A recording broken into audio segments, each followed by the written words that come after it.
This presentation of the Law of Success in 16 Lessons by Napoleon Hill is brought to you by audioenlightenment.com. Copyright 2011, all rights reserved. The Law of Success, Lesson 4, The Habit of Saving. Man is a combination of flesh, bone, blood, hair, and brain cells.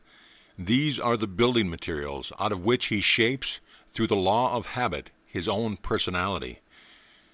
To advise one to save money without describing how to save would be somewhat like drawing the picture of a horse and writing under it, "This is a horse." It is obvious to all that the saving of money is one of the essentials for success, but the big question uppermost in the minds of the majority of those who do not save is, how can I do it? The saving of money is solely a matter of habit. For this reason, this lesson begins with a brief analysis of the law of habit. It is literally true that man, through the law of habit, shapes his own personality. Through repetition, any act indulged in a few times becomes a habit, and the mind appears to be nothing more than a mass of motivating forces growing out of our daily habits. When one fixed in the mind a habit voluntarily impels one to action, for example, follow a given route to your daily work, or to some other place that you frequently visit, and very soon the habit has been formed, and your mind will lead you over the route without thought on your part. Moreover, if you start out with the intention of traveling in another direction, without keeping the thought of the change in routes constantly in mind, you will find yourself following the old route. Public speakers have found that the telling over and over again of a story, which may be based upon pure fiction, brings into play the law of habit, and very soon they forget whether the story is true or not. Walls of limitation built through habit. Millions of people go through life in poverty and want because they have made destructive use of the law of habit. Not understanding either the law of habit or the law of attraction through which like attracts like, those who remain in poverty seldom realize that they are where they are as a result of their own act.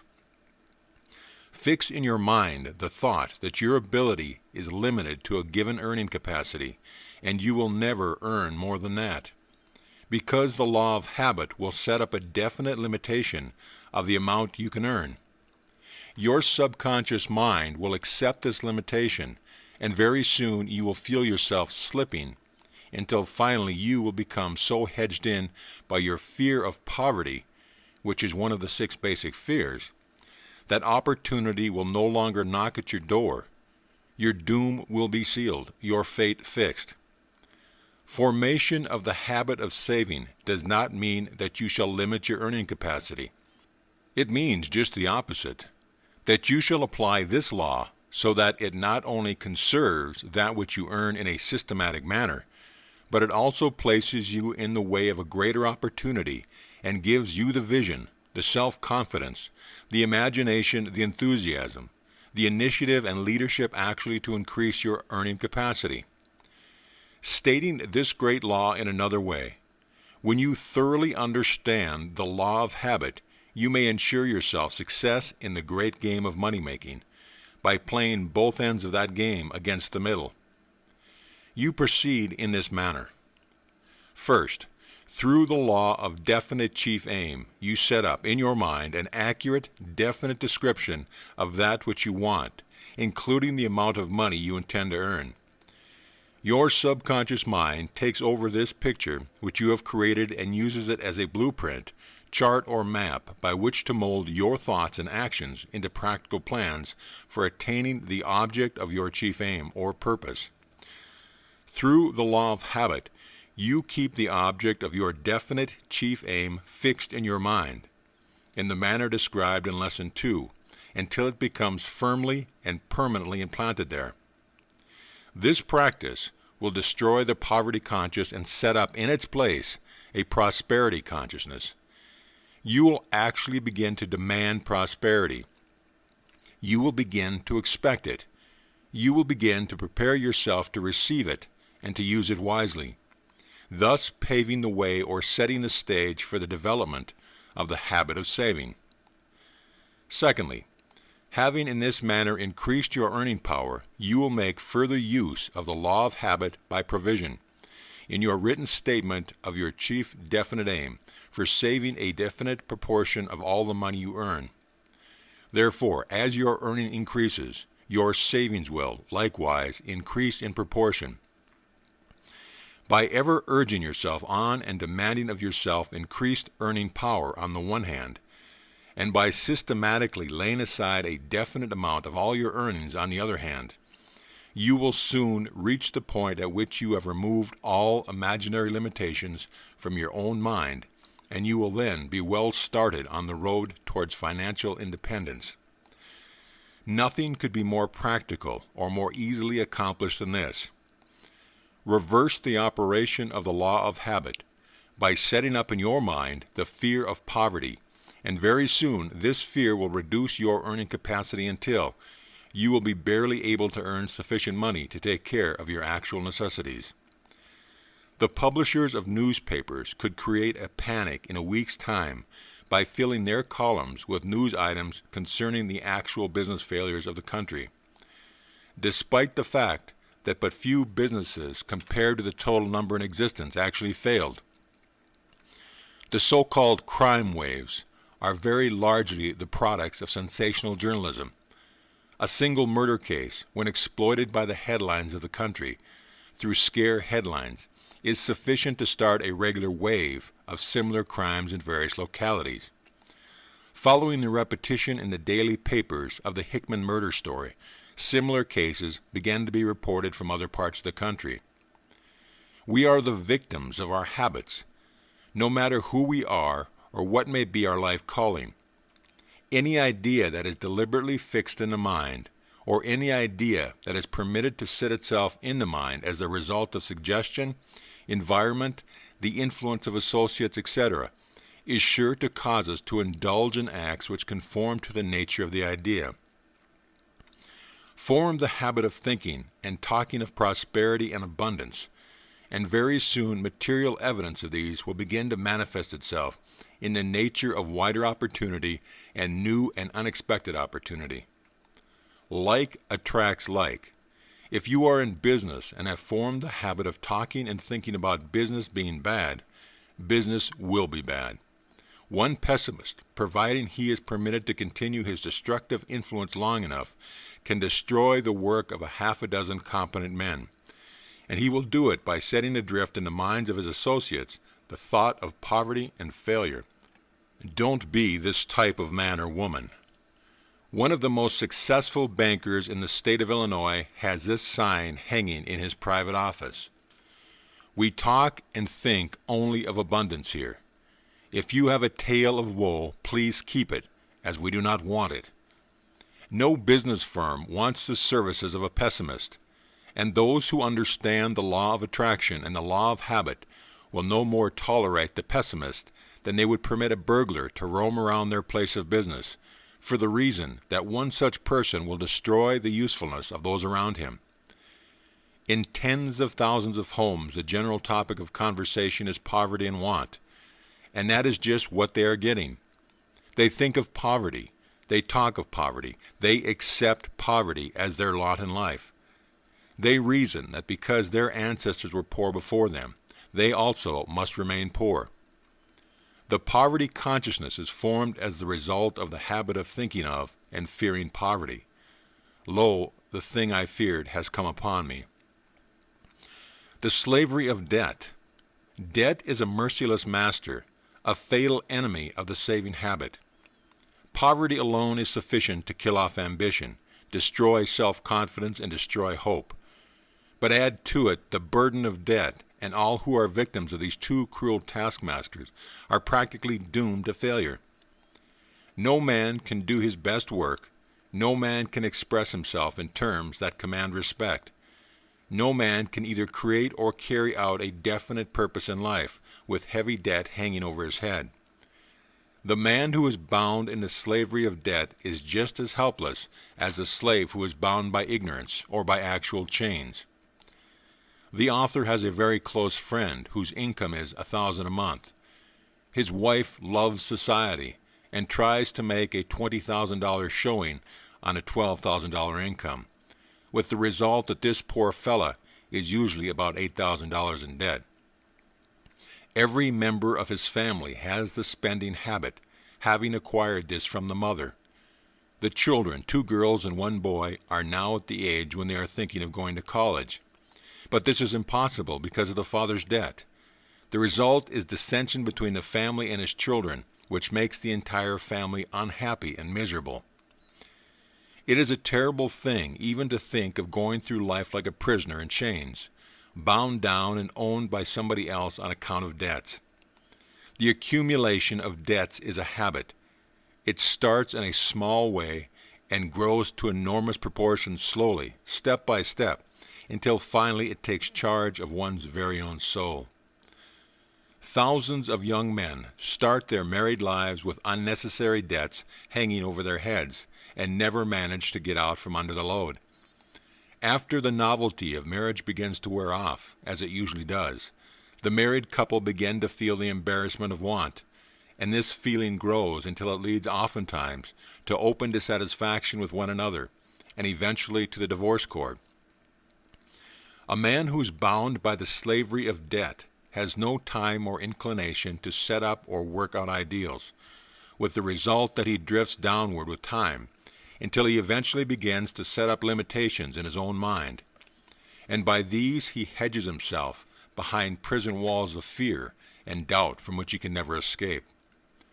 No sacrifice is too great to avoid the misery of debt. Think of what you owe yourself and those who are dependent upon you, and resolve to be no man's debtor, is the advice of one very successful man whose early chances were destroyed by debt. This man came to himself soon enough to throw off the habit of buying that which he did not need, and eventually worked his way out of slavery. Most men who develop the habit of debt will not be so fortunate as to come to their senses in time to save themselves. Because debt is something like quicksand, in that it has a tendency to draw its victim deeper and deeper into the mire. The fear of poverty is one of the most destructive of the 6 basic fears described in Lesson 3. The man who becomes hopelessly in debt is seized with this poverty fear. His ambition and self-confidence become paralyzed, and he sinks gradually into oblivion. There are 2 classes of debts, and these are so different in nature that they deserve to be here described as follows. 1. There are debts incurred for luxuries which become a dead loss. 2. There are debts incurred in the course of professional or business trading, which represent service or merchandise that can be converted back into assets. The first class of debts is the one to be avoided. The second class may be indulged in, providing the one incurring the debts uses judgment and does not go beyond the bounds of reasonable limitation. The moment one buys beyond his limitation, he enters the realm of speculation, and speculation swallows more of its victim than it enriches.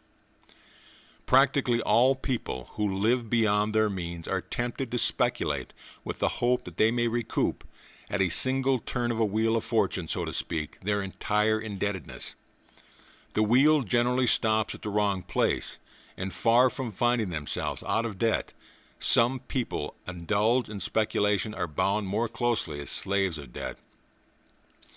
The fear of poverty breaks down the willpower of its victim, and they then find themselves unable to restore their lost fortunes. And what is still more sad, they lose all ambition to extricate themselves from the slavery of debt. Hardly a day passes that one may not see an account in a newspaper of at least one suicide as the result of worry over debts. The slavery of debt causes more suicides every year than all other causes combined, which is a slight indication of the cruelty of the poverty fear. During the war, millions of men faced the front-line trenches without flinching, knowing that death might overtake them at any moment. Those same men, when facing the fear of poverty, often cringe, and out of sheer desperation, which paralyzes their reason, sometimes commit suicide. The person who is free from debt may whip poverty and achieve outstanding financial success, But if he is bound by debt, such achievement is but a remote possibility and never a probability. Fear of poverty is a negative, destructive state of mind. Moreover, one negative state of mind has a tendency to attract other similar states of mind. For example, the fear of poverty may attract the fear of ill health, and these two may attract the fear of old age, so that the victim finds himself poverty-stricken, in ill health, and actually growing old long before the time when he should begin to show the signs of old age. Millions of untimely, nameless graves have been filled by this cruel state of mind known as the fear of poverty. Less than a dozen years ago, a young man held a responsible position with the City National Bank of New York. Through living beyond his income, he contracted a large amount of debts, which caused him to worry until this destructive habit began to show up in his work and he was dismissed from the bank's service. He secured another position at less money, but his creditors embarrassed him so that he decided to resign and go away into another city, where he hoped to escape them until he had accumulated enough money to pay off his indebtedness. Creditors have a way of tracing debtors, so very soon they were close on his heels with this young man, whose employer found out about his indebtedness and dismissed him from his position.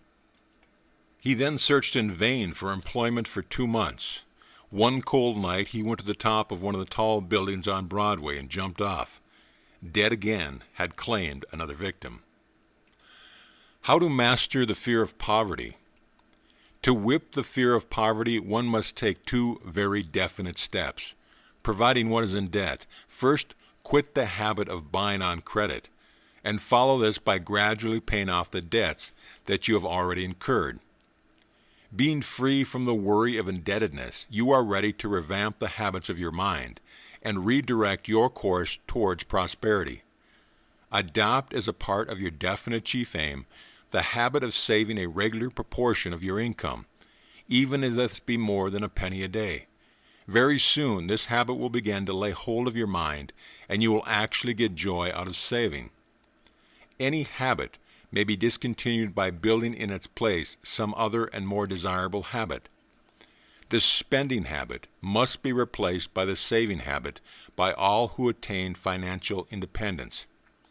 Merely to discontinue an undesirable habit is not enough, as such habits have a tendency to reappear unless the place they formerly occupied in the mind is filled by some other habit of a different nature.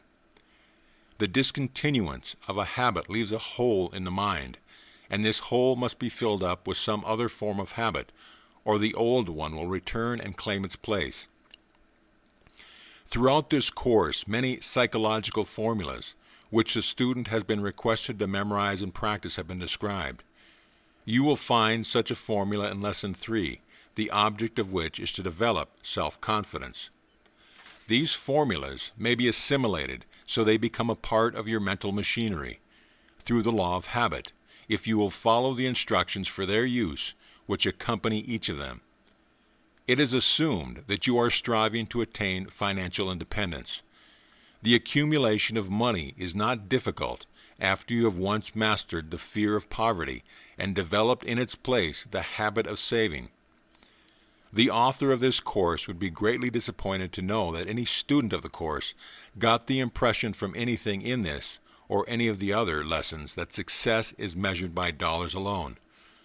However, money does represent an important factor in success, and it must be given its proper value in any philosophy intended to help people in becoming useful, happy, and prosperous. The cold, cruel, relentless truth is that in this age of materialism, a man is no more than so many grains of sand, which may be blown helter-skelter by every stray wind of circumstance, unless he is entrenched behind the power of money. Genius may offer many rewards to those who possess it, but the fact still remains that genius without money with which to give it expression is but an empty, skeleton-like honor.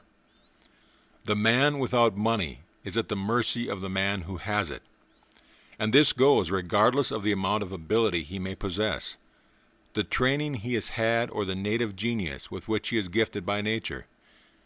There is no escape from the fact that people will weigh you very largely in the light of bank balances, no matter who you are or what you can do. The first question that arises in the minds of most people when they meet a stranger is, how much money has he? If he has money, he is welcomed into homes and business opportunities are thrown his way. All sorts of attention are lavished upon him. He is a prince, and as such is entitled to the best of the land.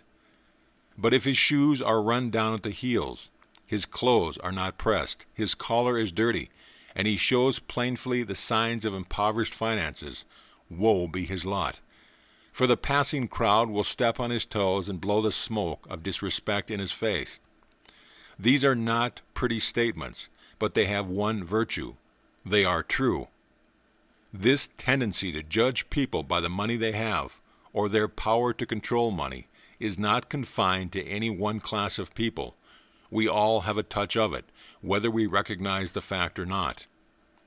Thomas Edison is one of the best known and most respected inventors in the world, yet it is no misstatement of fact to say that he would have remained a practically unknown, obscure personage had he not followed the habit of conserving his resources and shown his ability to save money. Henry Ford never would have got to first base with his horseless carriage had he not developed quite early in life the habit of saving.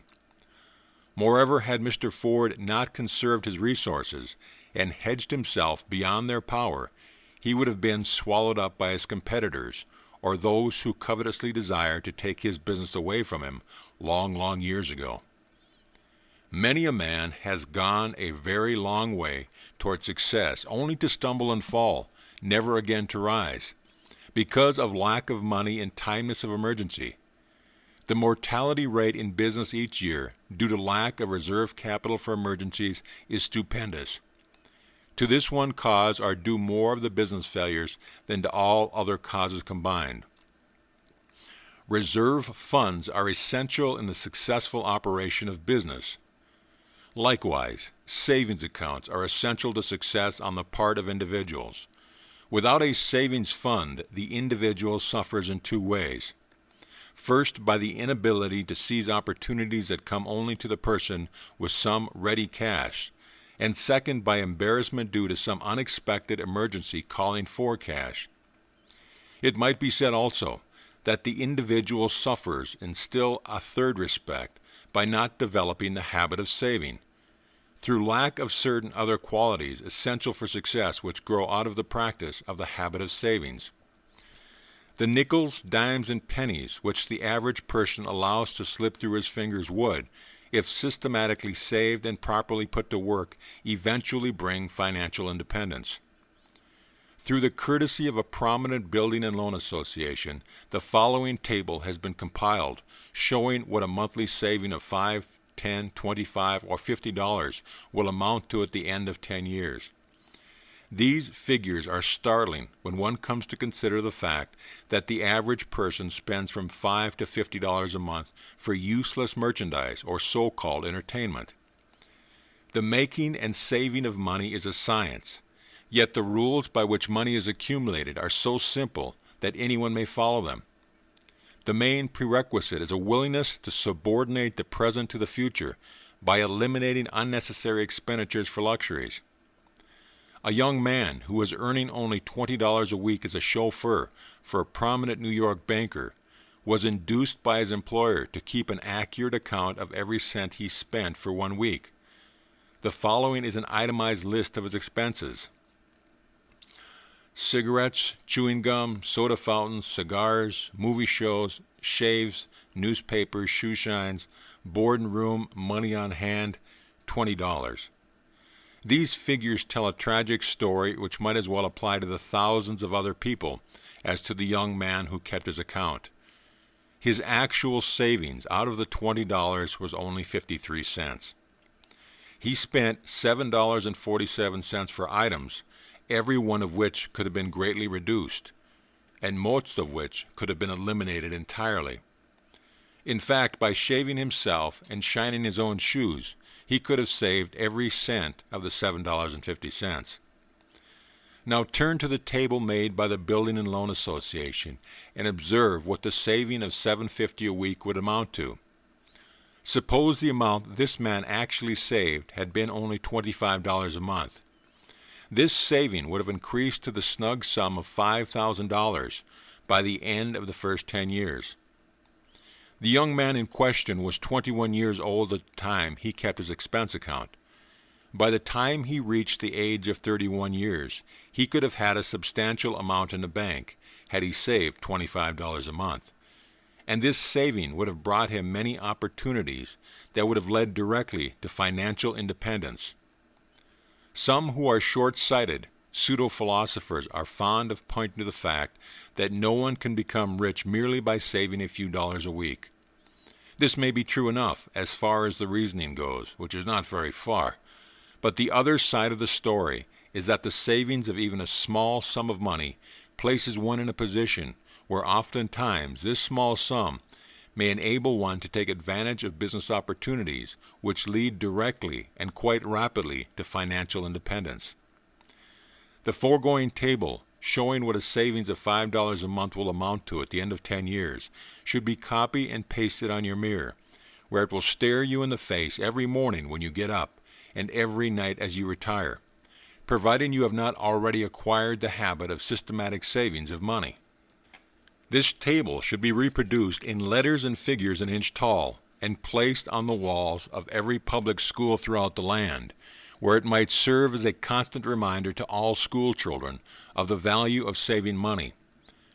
Some years ago, before giving serious thought to the value of the savings habit, this author made up an account of the money which had slipped through his fingers. The amount was so alarming that it resulted in the writing of this lesson and adding the habit of savings as one of the 15 laws of success. Following is an itemized statement of the account. Over the period of time, he had spent over $47,000 on extras and sundries. This amount, had it been saved and invested as received in Building and Loan Association, or in some other manner that would have earned compound interest, would have grown into the sum of $94,000 at the time this lesson is being written. The author is not a victim of any of the usual habits of dissipation, such as gambling, drinking, and excessive entertaining. It is almost unbelievable that a man whose habits of living are reasonably moderate could spend $47,000 within a little over 10 years without having anything to show for the money, but it can be done. A capital reserve of $94,000 working at a compound interest is sufficient to give any man all the financial freedom he needs. I recall one occasion when the president of a large corporation sent me a check for $500 for an address I delivered at a banquet given to the employees, and I distinctively recall what went through my mind when I opened the letter and saw the check. I had wanted a new automobile, and this check was exactly the amount required for the first payment. I had it spent before it had been in my hands 30 seconds. Perhaps this is the experience of the majority of people. They think more of how they are going to spend what they have than they do about ways of means of savings. The idea of savings and the self-control and self-sacrifice which must accompany it is always accompanied by thoughts of an unpleasant nature. But oh, how it does thrill one to think of spending. There is a reason for this, and that reason is the fact that most of us have developed the habit of spending while neglecting the habit of saving. And any idea that frequents the human mind but seldom is not as welcome as that which frequents it often.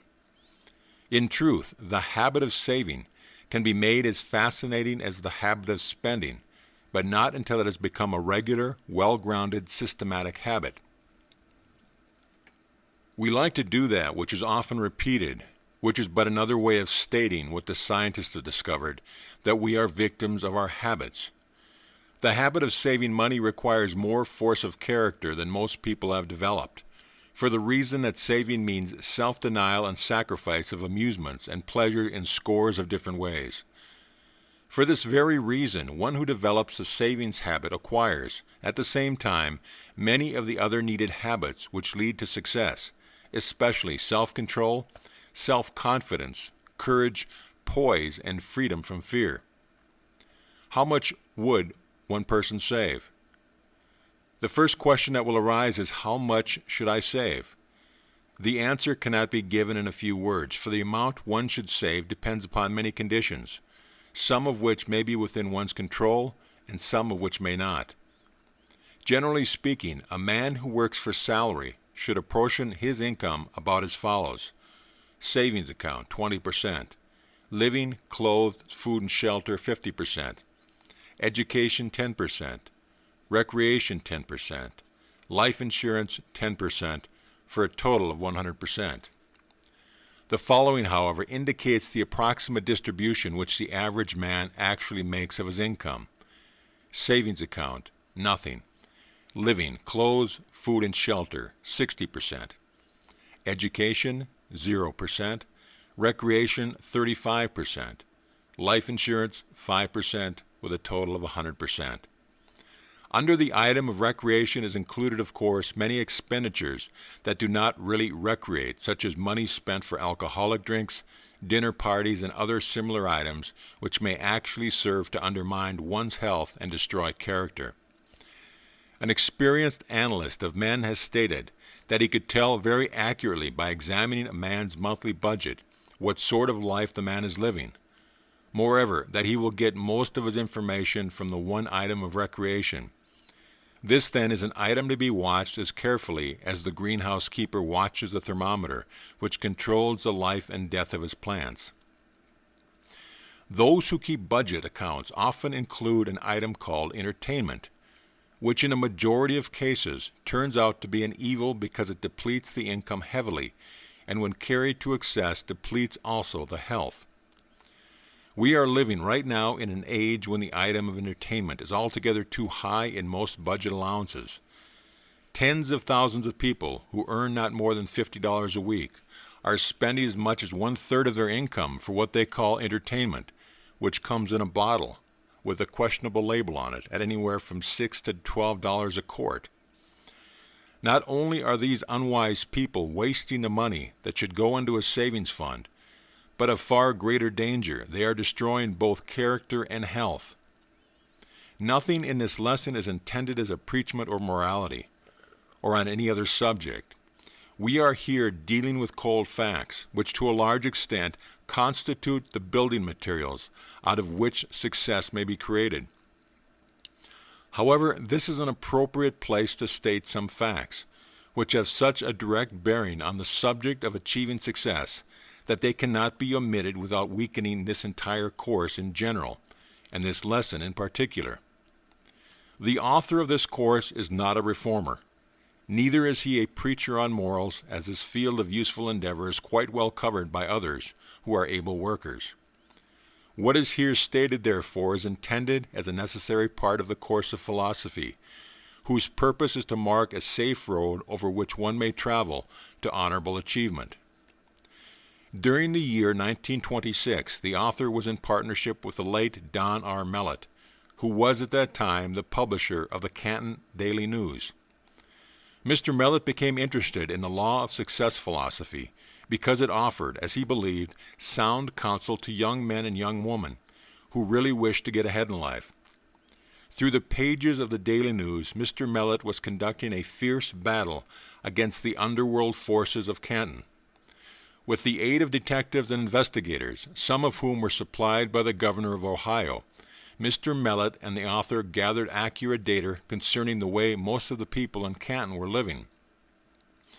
In July 1926, Mr. Mellett was assassinated from ambush, and 4 men, one of them a former member of the Canton police force, are now serving life sentences in the Ohio State Penitentiary for the crime. During the investigation into crime conditions in Canton, all reports came to the author's office, and the data here described are therefore known to be absolutely accurate. One of the officials of a large industrial plant whose salary was $6,000 a year paid a Canton bootlegger an average of $300 a month for the liquor, if stuff be called liquor, which he used for entertaining. His wife participated in these entertainments, which took place in his own home. A paying teller in a bank, whose salary was $150 a month, was spending on average of $75 a month on liquor. And in addition to this unpardonable waste of money, out of the salary which is none too great at most, he was traveling at a pace and with a crowd which meant ruin for him later on. The superintendent of a large manufacturing plant, whose salary was $5,000 a year, and should have been able to save at least $125 a month, was actually saving nothing. His bootlegger's bill averaged $150 a month. A policeman whose income was $160 a month was spending over $400 a month on dinner parties at a nearby roadhouse. Where he got the difference between his legitimate income and his actual expenditures is a question that reflects no particular credit on the policeman. A bank official whose income, as near as it could be estimated from his previous year's income tax report, was about $8,000 a year, had a monthly bootlegger bill of more than $500 during the 3 months that his activities were checked by Mellett's investigators. A young man who worked in a department store at a salary of $20 a week was spending on average of $35 a week with one bootlegger. The assumption was that he was stealing the difference from his employer. Old man trouble awaited this young man just around the corner, although it is not known by the author whether or not the two have come together as yet. A salesman for a life insurance company, whose income was not known because he worked on a commission basis, was spending on average of $200 a month with one bootlegger. No record of any savings account was found, and the assumption is that he had none. This assumption was later confirmed when the company for which the young man worked had him arrested for embezzlement of its funds. No doubt he was spending the money which he should have been turned into the company. He is now serving a long sentence in the Ohio State Penitentiary. A young lad who was attending high school was spending large sums for liquor. The actual amount was not obtainable for the reason that he paid cash as he got the liquor, and the bootlegger's records did not therefore disclose the actual amount. Later this boy's parents had him locked up to save him from himself. It was found that he was stealing money from a savings fund kept by his mother, somewhere about the house. He had stolen and spent more than $300 of this money when discovered.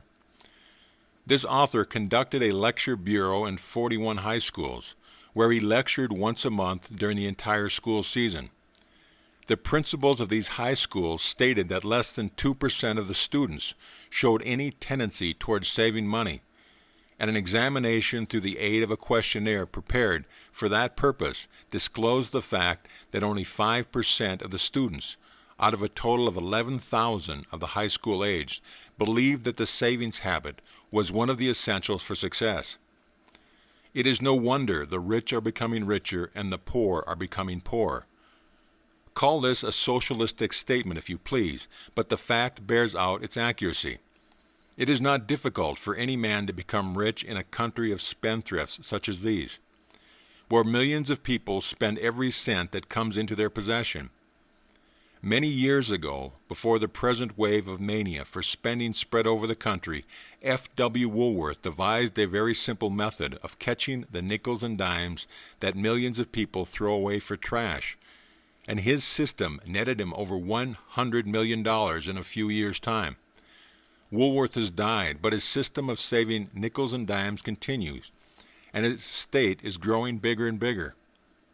5 and 10-cent stores are usually painted with a bright red font. This is an appropriate color, for red denotes danger. Every 5 and 10-cent store is a striking monument that proves to the nicety that one of the cardinal faults of this generation is the spending habit. We are all victims of habit.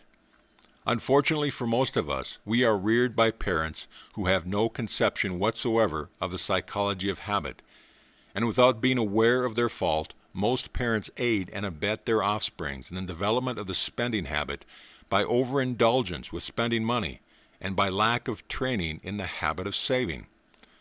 The habits of early childhood cling to us all through life. Fortunate indeed is the child whose parents have the foresight and the understanding of the value as a character builder of the habit of saving to inculcate this habit into the minds of their children. It is a training that yields rich rewards. Give the average man $100 that he did not contemplate receiving, and what will he do with it? Why, he will begin to cogitate in his own mind on how he can spend the money. Dozens of things that he needs or thinks he needs will flash into his mind, but it is a rather safe bet that will never occur to him unless he has acquired the savings habit to make this $100 the beginning of a savings account. Before night comes, he will have the $100 spent, or at least he will have decided in his mind how he is going to spend it, thus adding more fuel to the already too bright flame of habit of spending. We are ruled by our habits. It requires force of character, determination, and power of firm decision to open a savings account, and then to add to it on a regular basis, if small portion of all subsequent income. There is one rule by which any man may determine, well in advance, whether or not he will ever enjoy the financial freedom and independence which is so universally desired by all men, and this rule has absolutely nothing to do with the amount of one's income. The rule is that if a man follows the systematic habit of saving a definite proportion of all money he earns or receives in other ways, he is practically sure to place himself in a position of financial independence. If he saves nothing, he is absolutely sure never to be financially independent, no matter how much his income may be. The one and only exception to this rule is that a man who does not save might possibly inherit such a large sum of money that he could not spend it, or he might inherit it under a trust which would protect it for him. But these eventualities are rather remote, so much so in fact that you cannot rely upon such a miracle happening to you. This author enjoys a rather close acquaintance with many hundreds of people throughout the United States and in some foreign countries. For nearly 25 years he has been watching many of these acquaintances and knows, therefore, from actual experience how they live, why some of them have failed, why others have succeeded, and the reasons for both failures and success. This list of acquaintances covers men who control hundreds of millions of dollars and actually own many millions which they have acquired. Also men who have had millions of dollars, all of which passed through their fingers, and they are now penniless. For the purpose of showing the student of this philosophy just how the law of habit becomes a sort of pivotal point on which success or failure turns, and exactly why no man can become financially independent without developing the habit of systematic savings, the living habits of some of these many acquaintances will be described. We will begin with a complete history, in his own words, of a man who has made $1 million in the field of advertising, but who now has nothing to show for his effort. This story first appeared in the American magazine, and it is here reprinted through the courtesy of the publishers of that publication. The story is true in every respect, and it has been included as a part of this lesson because the author of the story, Mr. W.C. Freeman, is willing to have his mistakes made public with the hope that others may avoid them. I have made $1 million, but I haven't got a cent. While it is embarrassing, yes, humiliating publicly to confess to an outstanding fault that has made a good deal of a mess of my life today, nevertheless I have decided to make this confession for the good it may do. I am going to make a clean breast of how I let slip through my fingers all the money I have earned thus far in my lifetime, which approximates $1 million.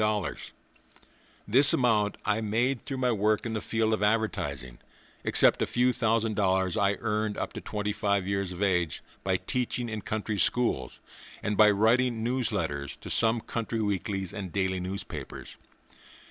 Maybe one lone million does not seem a lot of money in these days of many millions and even billions, but it is a big sum of money just the same.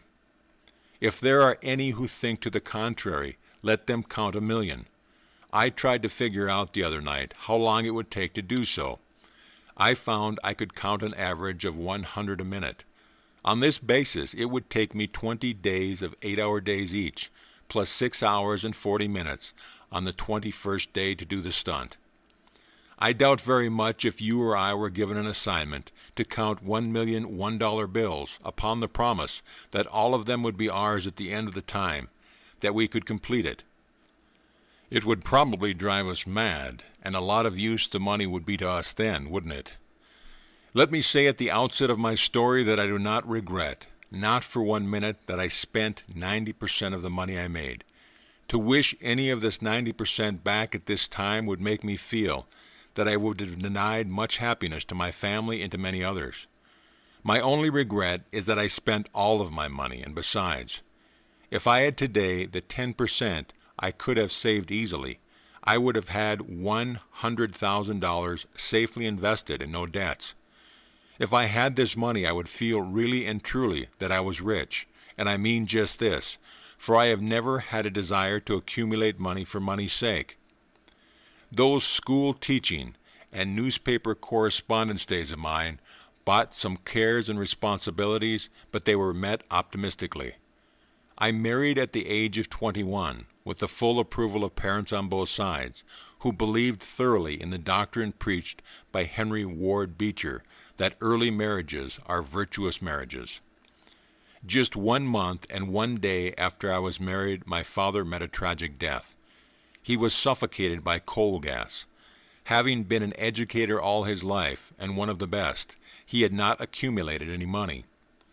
When he passed out of our family circle, it was up to all of us to pull together and get along somehow, which we did. Apart from the void left in my home by my father's death, my father and I and my mother and the only sister lived together. We had a joyful life, despite the fact that it was a tight squeeze to make ends meet. My mother, who was exceptionally talented and resourceful, she had taught school with my father until I was born, decided to open our home to a married couple, old friends of the family. They came to live with us, and their board helped to pay expenses.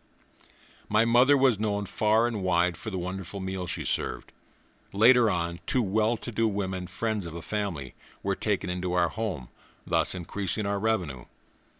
My sister helped very substantially by teaching a kindergarten class, which met in the big living room of our home. My wife contributed her share to the household by taking charge of the sewing and mending. Those were very happy days. Nobody in the household was extravagant or had any extravagant tendencies, except perhaps myself, for I always inclined to be free with money. I liked to make gifts to the family and to entertain friends. When the first baby came into our home, a boy, we all thought heaven had opened its doors to us. My wife's parents, who took the keenest and deepest interest in our affairs, and who were always ready to lend a helping hand, were equally happy over the coming of their first grandchild. My brother-in-law, much older than my wife and a bachelor, could not understand at first the joy we all felt, but even he began to strut around like a proud peacock after a while. What a difference a baby makes in a home! I am injecting these details into my story merely to emphasize how the early days of my life were lived. I had no opportunity to spend much money, and yet I had as much happiness in those days as I have ever had since. The strange thing about it all is that the experience of those days did not teach me the value of money.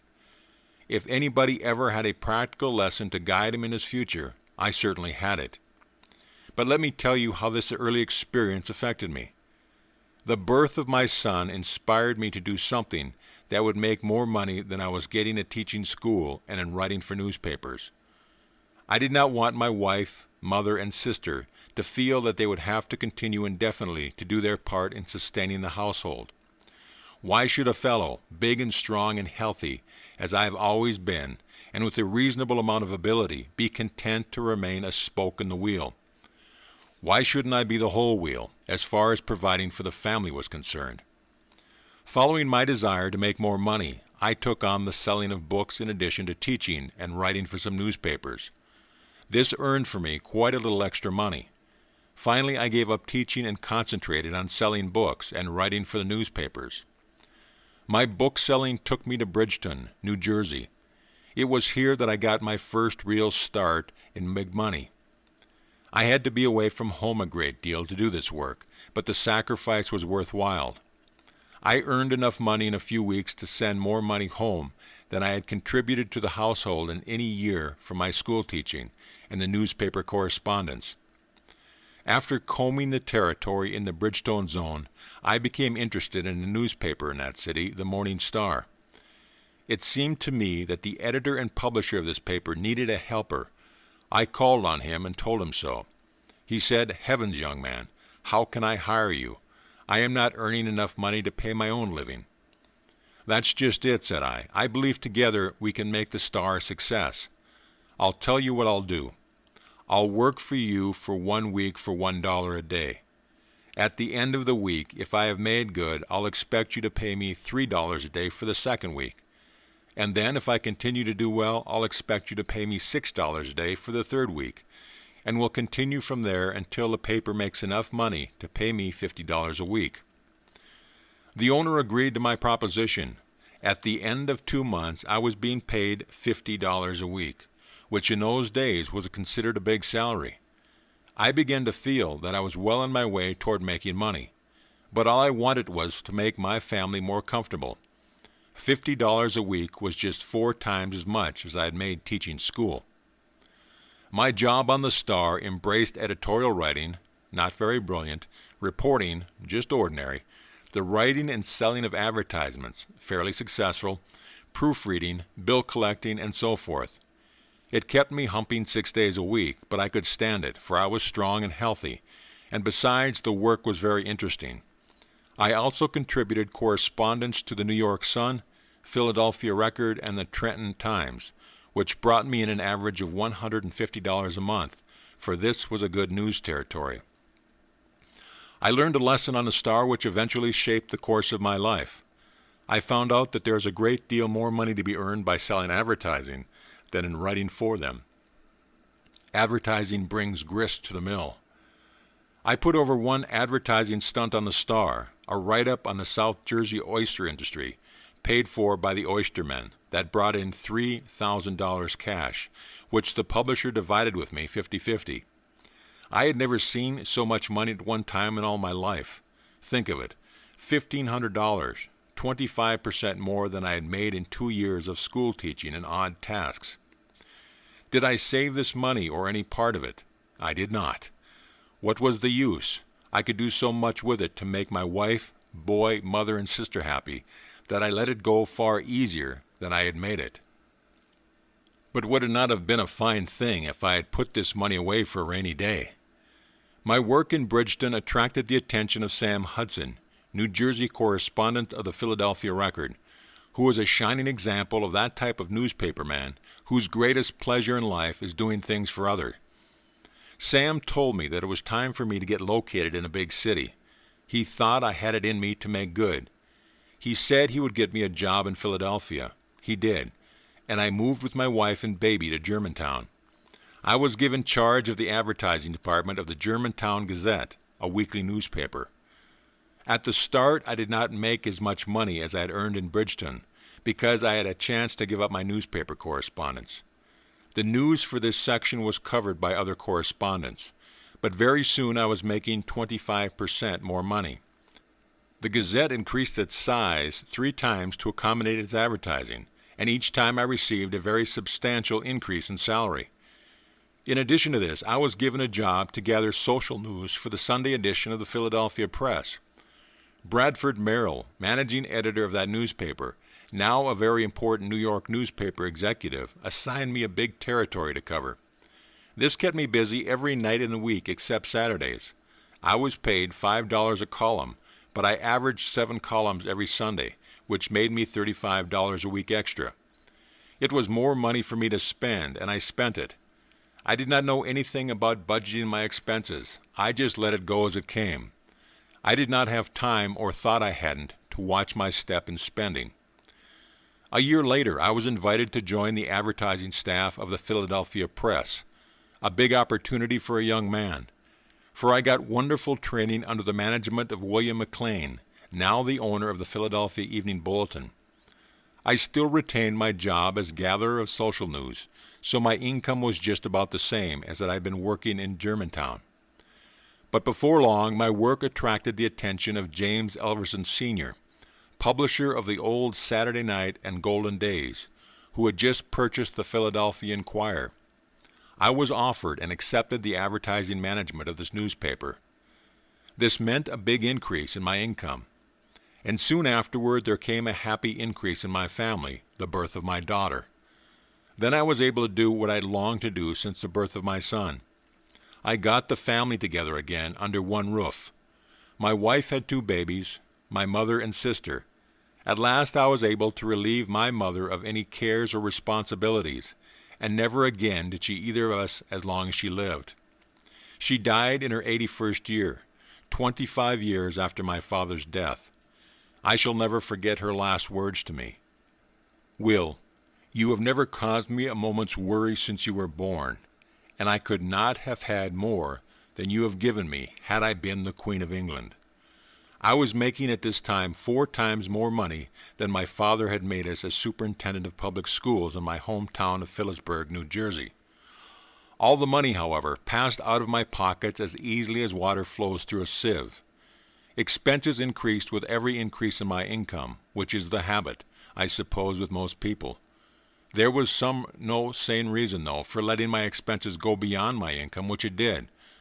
I found myself piling up debts, and from this time on, I was never out of debt. I did not worry about my debts, though, for I thought I could pay them off at any time. It never occurred to me, not until fully 25 years later, that debt eventually would bring upon me not only great anxiety and unhappiness, but that I would lose friends and credit as well.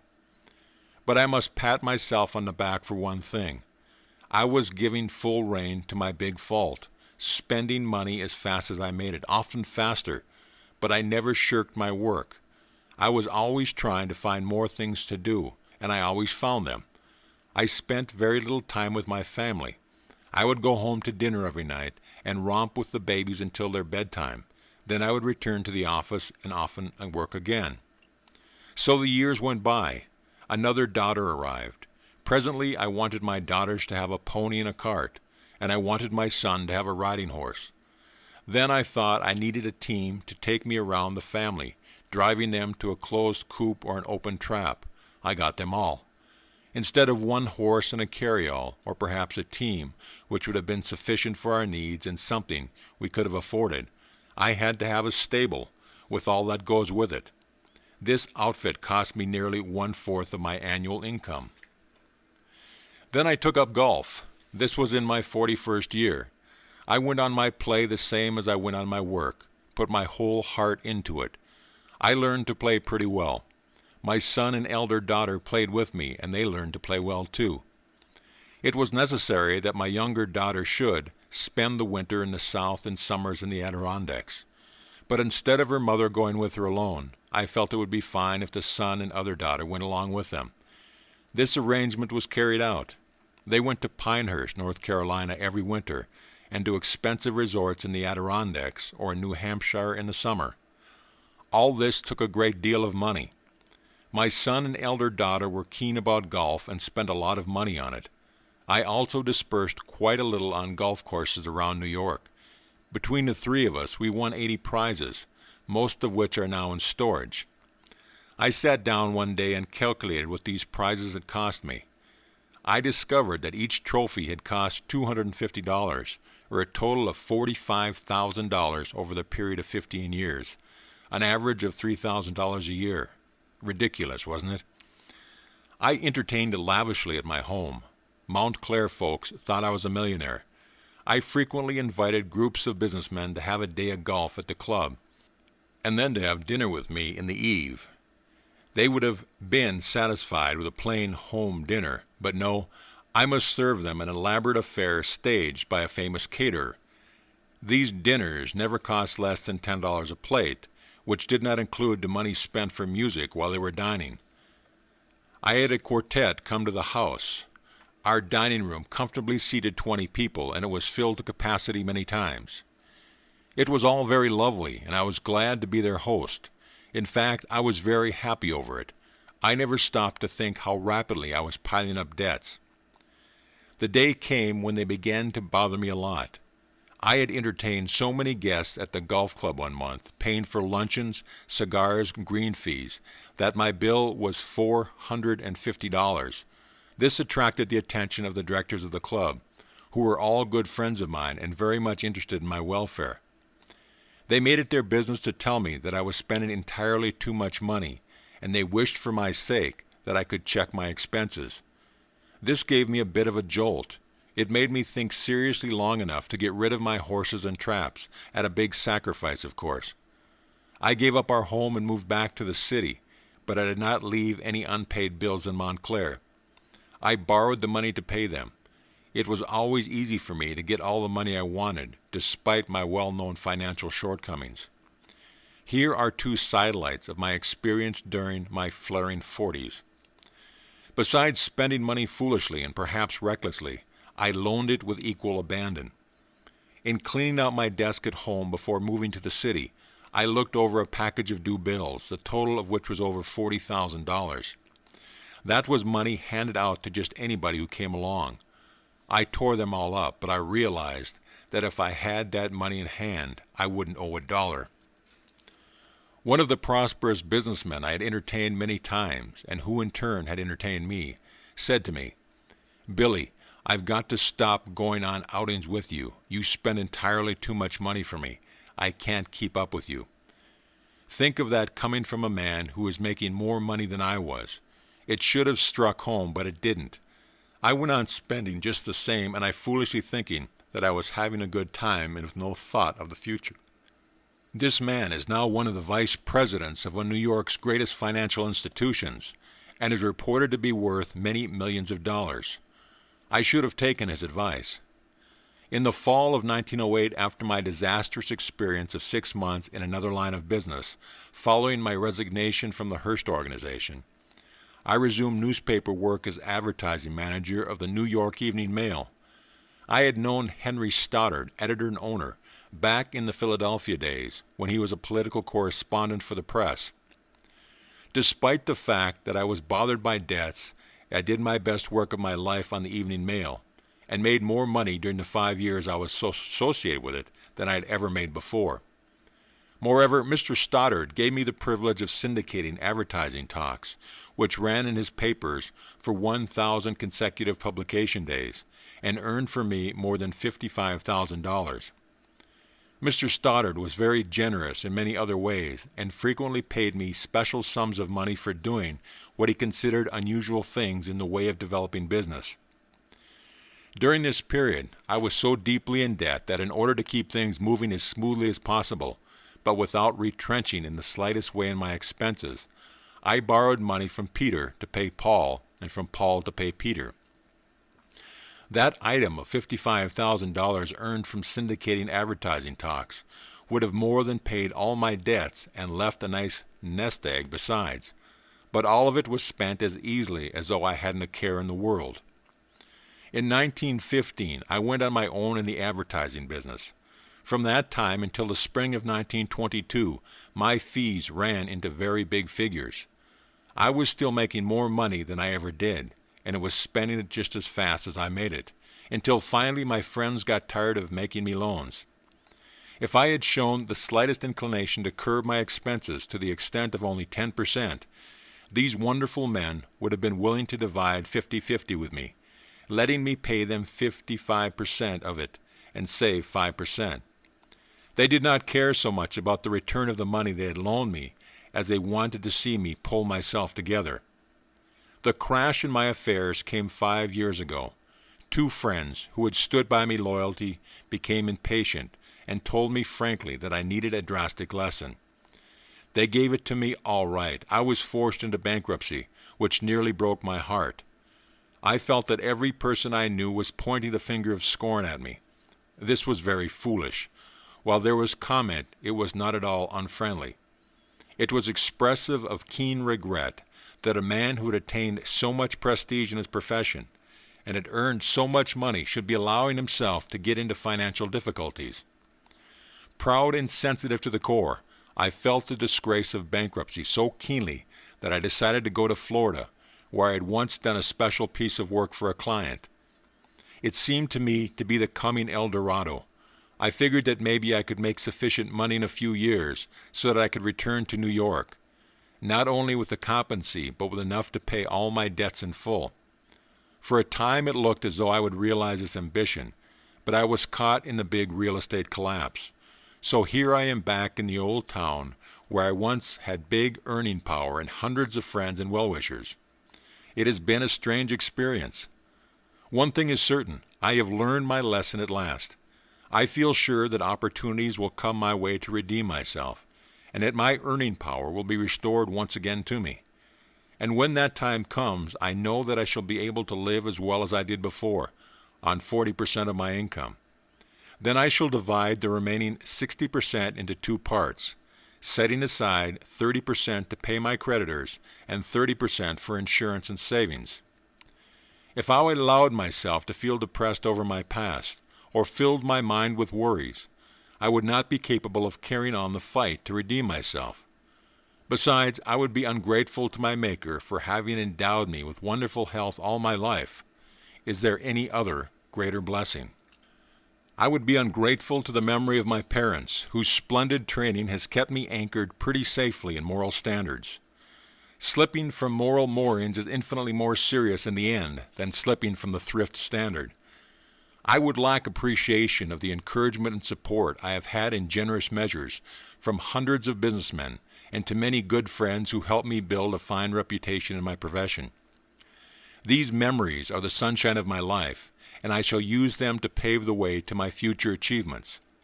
With abundance of health, unfaltering faith, unflagging energy, unceasing optimism, and unbounded confidence that a man can win his fight, even though he commences late in life to realize the kind of fight he must make is therefore anything but death to stop him. Mr. Freeman's story is the same as that which might be told by thousands of other men who saved nothing, with the exception that the amounts of their incomes would vary. The manner of living, the way the money was spent, and why was told in Mr. Freeman's narrative show the way the spender's mind works. Compilation of statistics covering family incomes and expenditures of over 16,000 families of men who have been analyzed by the author disclose some facts that will help the person who wishes to budget his income and disbursements on a practical working basis that is sound and economical. The average income runs all the way from $100 to $300 per month. The budget allowance covering incomes within these two amounts should be about as follows. A family consisting of two persons whose income is $100 a month should manage to set aside at least $10 or $12 a month for the savings account.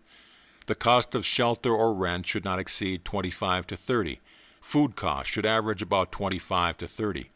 Clothing should be kept within an expenditure of $15 to $20 a month. Recreation and incidentals should be kept down to $8 to $10 a month. A family whose income is $100 a month, should that income be increased to $125, ought to save at least $20 of that amount. A family of two persons whose income is $150 a month should budget their funds about as follows: savings $25, shelter or rent $35 to $40, food $35 to $40, clothes $20 to $30, recreation $10 to $15. Some might argue that a family of two making a rye of $300 a month might live just as cheaply as one making but $100 or $125. However, this is not quite correct, because one who has the ability to earn $300 a month must, as a rule, associate with people who make better appearance and more entertainment necessary. A single man earning $100 a month, $150 or $300 should save considerably more than a man with a family could on the same amount. As a rule, a single man who has no dependents and who is not in debt should live on a budget of $50 a month for room and board, and not to exceed $30 a month for clothes and perhaps $10 for recreation. A girl living away from home on the same income would require a slightly larger allowance for clothes, as women's general apparel is more costly than men's. It is a common practice today for families to purchase automobiles on monthly payments, which involve too great an expenditure compared to their income. A man with a Ford income has no business purchasing a Studebaker car. He should curb his desire and content himself with a Ford. Many single men spend their entire incomes and often go into debt because they maintain automobiles out of keeping up with such incomes. This common practice is fatal to success as far as financial independence may be considered a part of success in thousands of instances. The installment plan of buying has become so common, and it is so easy to purchase practically anything one desires, that the tendency to spend out of proportion to one's income is rapidly increasing. This tendency must be curbed by the person who has made up his mind to gain financial independence. It can be done by anyone who is willing to try. Another evil, which is both an evil and a blessing, is the fact that this country is so very prosperous that money comes easily, and if not watched, it goes still more easily. Since the beginning of the World War, there has been a steady demand for practically everything manufactured in the United States, and this condition of prosperity has caused people to lapse into a state of careless, unjustified spending. There is no virtue in keeping up with the pace set by the neighbors, when this means sacrifice of the habit of saving a regular portion of one's income. It is far better in the long run to be considered a bit behind the times than it is to go along with the youth into the days of maturity and finally into old age without having formed the habit of systematic savings. It is better to sacrifice during the age of youthfulness than it is to be compelled to do so during the age of maturity, as all who have not developed the habit of saving generally have to do. There is nothing quite so humiliating that carries such great agony and suffering as poverty and old age, when personal services are no longer marketable and one must turn to relatives or to charitable institutions for existence. A budget system should be maintained by every person, both the married and the single, but no budget system will work out if the person trying to keep it lacks the courage to cut expenses on such items as those of entertainment and recreation. If you feel so weak in willpower that you think it is necessary to keep up with the Joneses, with whom you associate socially and whose income is greater than your own, or who spends all of their income foolishly, then no budget system can be of any service to you. Forming the savings habit means, to some extent at least, you must seclude yourself from all except a well-selected group of friends who enjoy you without elaborate entertaining on your part. To admit that you lack the courage to trim down your expenditures so that you can save money, even if only a small amount, is the equivalent of admitting at the same time a lack of a sort of character which leads to success. It has been proved many times too numerous to be mentioned that people who have formed the habit of saving money are always given preference in positions of responsibility. Therefore, the saving of money not only adds advantage in the nature of preferred employment and a larger bank account, but it also increases the actual earning capacity. Any businessman will prefer to employ a man who saves money regularly, not because of the mere fact that such person saves money, but because of the characteristics possessed by such a person which make him or her more efficient. Many firms will not employ a man or a woman who does not save money. It should be a common practice for all business houses to require all employees to save money. This would be a blessing to thousands of people who would not otherwise have the willpower to form the savings habit. Henry Ford has gone a long way, perhaps as far as is expedient, to induce his employees not only to save their money, but to spend what they do spend wisely, and to live sanely and economically. The man who induces his employees to form the habit of saving is a practical philanthropist. Opportunities that come to those who have saved money. A few years ago, a young man came to Philadelphia from the farming district of Pennsylvania and went to work in a printing plant. One of his fellow workmen owned some shares in a building and loan company and had formed the habit of saving $5 a week through the association. This young man was influenced by his associate to open an account with the building and loan company. At the end of 3 years, he had saved $900. The printing plant for which he worked got into financial difficulty and was about to fail. He came to the rescue with his $900, which he had saved in small amounts, and in return was given a half interest in the business. By inaugurating a system of close economy, he helped the business to pay off its indebtedness, and today he is drawing out of it, as is half of the profits, a little better than $25,000 a year.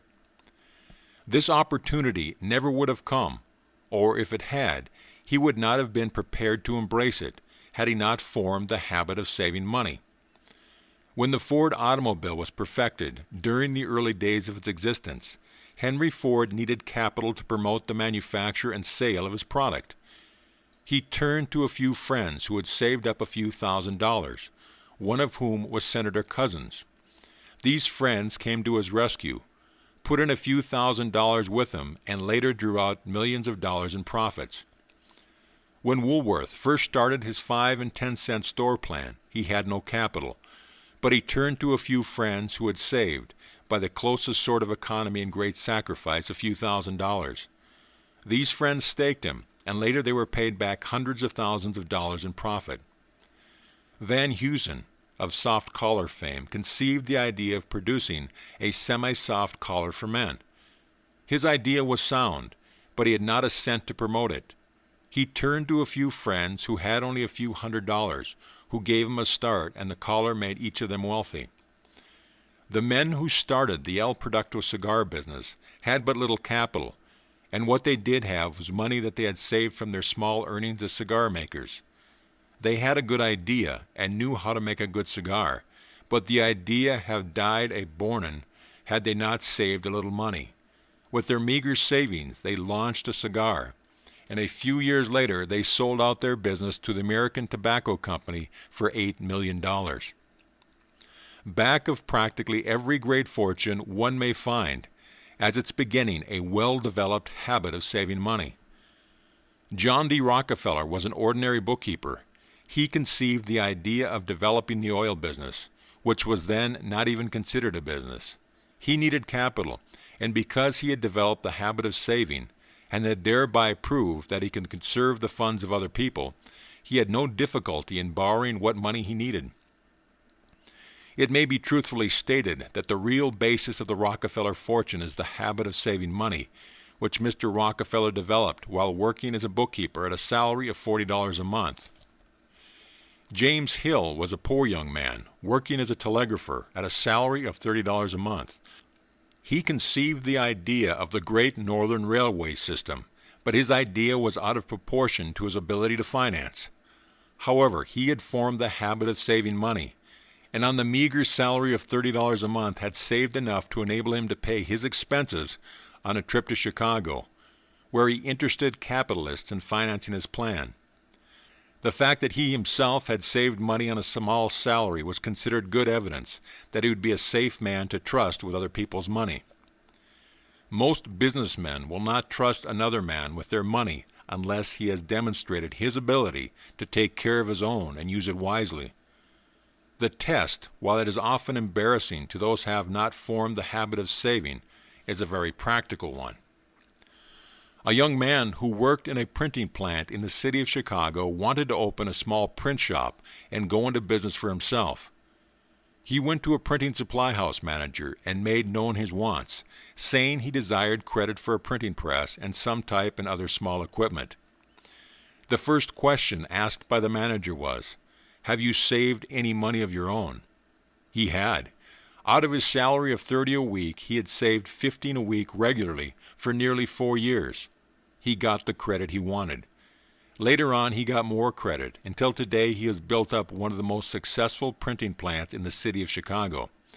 His name is George Williams, and he is well known, as is also the facts are started to the author of his course.